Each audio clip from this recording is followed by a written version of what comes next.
श्री राजय्या प्रभाकर गज्जम यांचे Prabhakar steel building व घर बांधकामासाठी लागणारे नामवंत कंपनीचे स्टील व सिमेंट आणि इतर सर्व साहित्य मिळणारे एकमेव ठिकाण म्हणजे प्रभाकर स्टील। पत्ता मुख्य शाखा MIDC industries area Lifeline chemical समोर, दुसरी शाखा MIDC industries area speed readymade Anantatara lawn समोर, अक्कलकोट रोड सोलापूर। संपर्क क्रमांक 9423591259 व 8087551679। नमस्कार, शोभाराजे न्यूज चॅनल मध्ये आपले सरचे स्वागत आहे। आज आपण भेटणार आहोत गुरुराज श्रीनिवास कोरा पाटील। हा राष्ट्रीय जलतरणपटू आहे। गेल्या एक महिन्यापूर्वी सोलापूर शहरात श्री सिद्धरामेश्वर मंदिरमध्ये एका तलावात एक मुलगी बुडताना स्वतःचा जीव धोक्यात घालून त्या मुलीचा जीव वाचवलेला आहे। आणि त्या मुलीचा जीव वाचवताना स्वतःचे दोन्ही पाय अधू झालेले आहेत, त्यांच्या पायात रॉड बसवण्यात आलेले आहे। त्या जगात सगळ्यात पुण्याचं काम असं म्हणतात की आपण दुसऱ्याचा जीव वाचवणे हा सगळ्यात पुण्याचं काम आहे।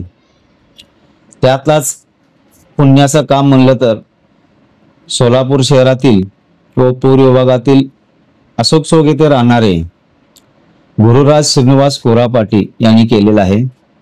याबद्दल पूर्ण सोलापुरात कौतुक तर होतच आहे। आपण त्यांच्यासोबत आपण चर्चा करणार आहोत की आपण प्रत्यक्ष त्या ठिकाणी काय घडलेलं आहे। आपल्या सोबत आहेत गुरुराज श्रीनिवास कोरा पाटील। नमस्कार। सिद्धेश्वर मंदिरमध्ये नेमकं त्या दिवशी प्रत्यक्ष काय घटना घडलेल्या सांगा। मी आणि माझे अजून 3 मित्र आम्ही सिद्धेश्वर मंदिरामध्ये दर्शनाला गेलतो। तर आम्ही आतमध्ये मंदिरच्या एंट्रन्स केलतो, आम्ही एंट्रन्स मध्ये गेलतो थोडं पुढं। मग नंतर व्हिजिटर्स आले, त्यांनी माझ्या मित्राला म्हणले की एक फोटो काढ। तोपर्यंत फोटो काढत होता, आम्ही एका साईडला जाऊन थांबलोय। मग आमच्या समोरच ते इन्सिडेंट झालं। ती एक पोरगी कोणीतरी पाण्यात उडी मारल्यासारखं वाटलं, तर आधी लक्ष माझं गेलं। तर ती वर आल्यानंतर कळालं की ती पोरगी बुडतीये, ती हात मारत होती। मग मला कळालं, मग आम्ही चौघे मिळून पळत पळत गेलो आणि मग मी लगेच बॅग फोन वगैरे काढून लगेच उडी मारलो। मला अजिबात माहित नव्हतं की खाली दगड आहेत म्हणून, पाण्यात मला अंदाजा नव्हता पाण्याचा। मी डायरेक्ट पाण्यात उडी मारलं आणि माझ्या राईट लेगला जोरात लागलं, पण तेव्हा पाण्यात असल्यामुळे ते असं सुंद पडलं म्हणून जास्त काही कळालं नाही। पण तरी पण तिला मी तिचा कॉलर वगैरे पकडून बाहेर आणलं, पण ती बाहेर आणताना ती म्हणत होती की सोडा, मला जगायचं नाहीये वगैरे। नेमकी त्या पोरीची म्हणजे परिस्थिती काय होती? म्हणजे ती पोरगी आत्महत्या करायला आली होती का? हा, ती आत्महत्याच करायला आली होती। त्यांच्या घरातलं काहीतरी प्रॉब्लेम होतं। ती बॅग वगैरे फोन दुसरीकडे सोडून आणि उडी दुसरीकडे मारली। आणि तुम्ही विशेषतः तुम्हाला ज्यावेळेस असं विचार आला नाही का तुम्ही एक जलतरणपटू आहात, तुम्हाला का जीवाला धोका होईल असं तुमच्या डोक्यात कधी विचार आला नाही? नाही, मला एवढं काही माहित नव्हतं। पाण्याचं लेवल वर असल्यामुळे खालचं काही दिसलं नाही आणि पाणी पूर्ण ग्रीन होतं, तर शेवाळ वगैरे होतं, त्यामुळे काहीच कळालं नाही आतमध्ये दगड वगैरे असतील म्हणून। आपण राष्ट्रीय जलतरणपटू आहात, आतापर्यंत आपण किती मेडल मारलेले आहेत आणि किती स्पर्धेमध्ये आपण भाग घेतलेला आहोत?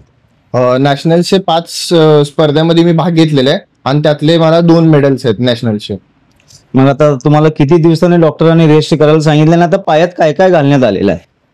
या पायात 3 के वायर आहेत आणि 2 स्क्रू आहेत आणि ह्याच्या अगोदर एक आउटर होतं, ते पाईप वगैरे होतं, ते काढलेत। आणि या पायाचं जे आहे ते बोन्सचे 16 तुकडे झालेत। आता किती महिन्यासाठी आपल्याला डॉक्टरांनी रेस्ट करायला सांगितले? ह्यासाठी जवळजवळ 4 महिने आणि यासाठी जवळजवळ 2 महिने। म्हणजे तुम्हाला 1 वर्ष यात गेलं? हो, 1 वर्षानंतर आपण चांगलं जलतरणपटू होऊ शकता असा विश्वास आहे तुम्हाला? डॉक्टरने तर सांगितलंय, ते अजून कन्फर्म। हे होते आपल्या सोबत गुरुराज श्रीनिवास कोरा पाटील। आज एका मुलीचा जीव वाचवून स्वतःचा जीव धोक्यात घातलेला आहे।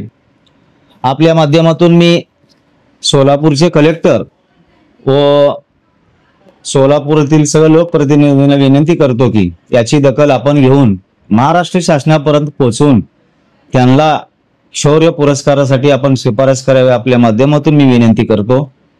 या संदर्भात कोरा पाटील परिवारातील व सामाजिक संघटनेचे काही संस्थेचे पदाधिकारी माननीय कलेक्टरांशी पण भेट घेणार आहेत लवकरच, व येथील सोलापुरातील लोकप्रतिनिधी व पालकमंत्री यांची भेट घेणार आहेत। धन्यवाद।